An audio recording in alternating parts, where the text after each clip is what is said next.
আসসালামু আলাইকুম। আমি ডাক্তার সিজান সরকার। আমার পাশে আছেন মনোয়ার মামা। আমরা হাতেম খান কবরস্থানের পাশে হাতেম খান পুকুর নামে পরিচিত এখানে আছি। এই যে এটা পুকুর, এই পুকুর নিয়ে একটা হিস্টোরি আছে। অনেক অনেক আগে অনেক অনেক আগে এই হাতেম খান এলাকাতে হিন্দুদের বসবাস ছিল। তখন সে সময় এত হিন্দুরা অত্যাচার করতো মুসলমানদেরকে। তখন আল্লাহর তরফ থেকে হাতেম আলী খান এই এলাকাতে এসেছিলেন। তো উনি আসার পর তখন আল্লাহর রহমতে এই সব হিন্দুগুলো উচ্ছেদ হয়ে যায়, পালিয়ে যায়। তখন ইসলাম বিশ্বাস শুরু করে, ইসলামের প্রচার শুরু হয়। তখন থেকে ইসলামের প্রচার শুরু হয় আল্লাহর রহমতে। তখন ইসলামের প্রচার শুরু হতে হতে তখন সব হিন্দুগুলো পালিয়ে যায়। হিন্দুগুলো পালিয়ে যাওয়ার কারণে তখন এখানে ইসলামের মানুষ মুসলমান তখন জনবিস্তার বসবাস করতে শুরু করেন।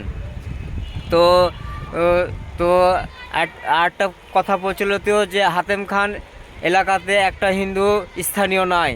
সে যে হিন্দু পালিয়েছে আজ পর্যন্ত হিন্দুরা স্থানীয় নয়। এক একটা ভাড়া আছে, তবে নিজের নিজের নিজের নিজের নিজস্ব কোনো বাড়ি নাই বা নিজস্ব কোনো জায়গা নাই। সেই পালিয়েছে হিন্দুরা সেই ভয়ে, কিন্তু আজ পর্যন্ত আর জায়গাই নাই তাদের। তো তো হাতেম আলী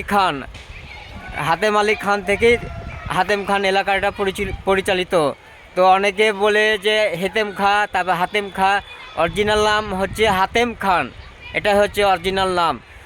তো হাতেম আলী খানকে ভেঙে তখন হাতেম খান নামে পরিচালিত এই এলাকাটা। তো অনেকে বলে যে হেতেম খা, তারপর হাতেম খা, তারপরে হাতেম খা। অরিজিনাল নাম হলো হাতেম খান, এটাই। আরেকটা কথা যে আমার আব্বা ডাক্তার মোহাম্মদ রেজাউল করিম রেজা সরকার, তিনি স্বপ্নে দেখেছিলেন একটি ইতিহাস। এসব বিষয় নিয়ে একটি ইতিহাস দেখেছিলেন। এই পুকুরে আমাকে বলেছিলেন, আবার অন্য মানুষদেরকেও বলেছিলেন। এই পুকুরে স্বপ্নে দেখছেন যে এই পুকুরে যে আব্বা খুঁড়তে খুঁড়তে খুঁড়তে খুঁড়তে দেখছি একটা বিশাল দরজা, মেলা বড় দরজা। তো আব্বা দেখছে এত বড় কিসের দরজা এই পুকুরে, এত এত বড় কিসের দরজা। তখন এই দরজাটা জিনদের বাড়িগুলো প্রচলন আছে। না জিনদের না। তখন এই দরজাটা তখন আব্বা খুলেছিলেন স্বপ্নের মাধ্যমে। খুলে দেখছে যে একটা একটা লোক জিকির অবস্থায় আছে, অনবরত জিকির করছে। সে অনবরত জিকির করছে।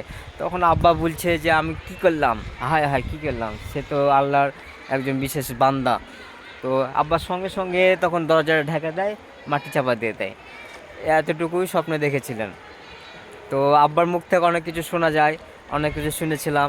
কারণ আব্বা বলেছিল এই স্বপ্নটার কথা। তারপর আবার বলেছিল যে হলো যে এই হাতেম আলী খান যখন যখন হিন্দুদেরকে তাড়িয়েছিল, আব্বার মুখ থেকে শোনা, হাতেম আলী খান যখন হিন্দুদেরকে তাড়িয়েছিল তখন হিন্দুরা হাতেম আলী তো হাতেম আলী খানের বাসায় ছিল এখানে।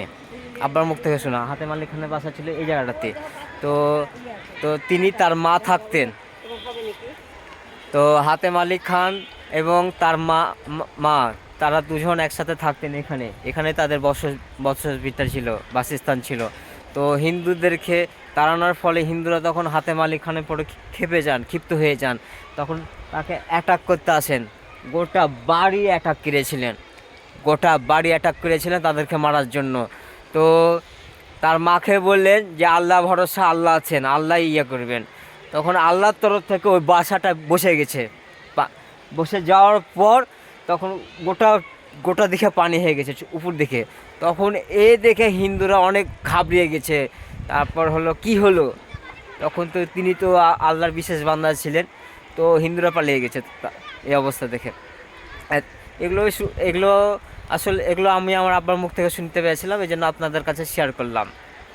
তো এতটুকুই আমি জানি আল্লাহ ভরসায়। তো আমার কাছে নোট করা আছে, তখন এইসব বিষয় নিয়ে নোট করে রেখেছিলাম। এতটুকুই আমি জানি। তো আল্লাহ হাফেজ। পরের ভিডিওতে ইনশাল্লাহ যদি দেখা হবে, আল্লাহ যদি বাঁচিয়ে রাখেন, ইনশাল্লাহ দেখা হবে। আল্লাহ হাফেজ।